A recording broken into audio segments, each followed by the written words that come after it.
आणि आता घेणार आहोत गावखेड्यातील महत्त्वाच्या आणि राजकीय बातम्यांचा वेगवान आढावा. 36 जिल्हे 50 बातम्यांमधून.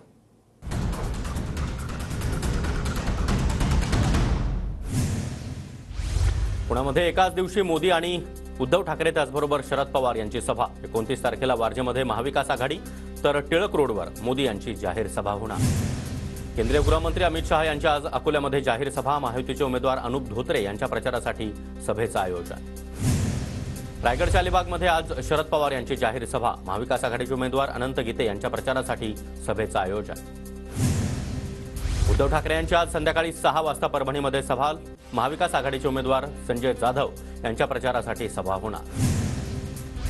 मुख्यमंत्री एकनाथ शिंदे यांची पाथरीमध्ये दुपारी 2 वाजता सभा. परभणी लोकसभा महायुतीचे उमेदवार महादेव जानकर यांच्या प्रचारासाठी सभेचं आयोजन.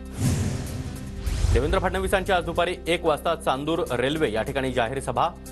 रामदास तडस यांच्या प्रचारासाठी फडणवीसांच्या सभेचं आयोजन. प्रतापराव जाधव यांच्या प्रचारासाठी मुख्यमंत्री आणि उपमुख्यमंत्र्यांची आज सभा. खामगावमध्ये संध्याकाळी 5 वाजता सभा होणार. बुलढाण्यामध्ये प्रतापराव जाधव यांच्या प्रचारासाठी पंकजा मुंडे यांची देखील सभा होणार. सकाळी 11 वाजता सभेचं आयोजन.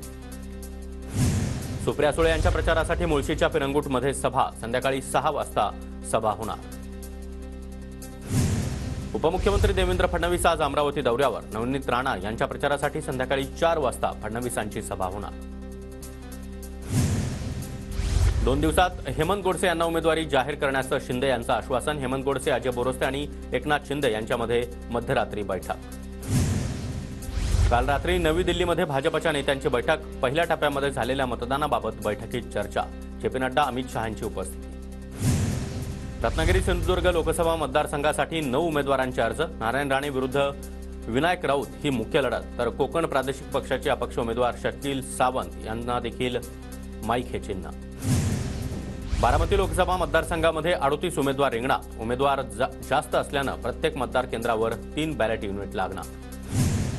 नारायण राणे यांच्यासाठी नीलम राणे यांनी देखील प्रचाराच्या मैदानात उडी घेतली. नीलम राणे रत्नागिरीमध्ये 26 एप्रिलला 9 सभा घेणार.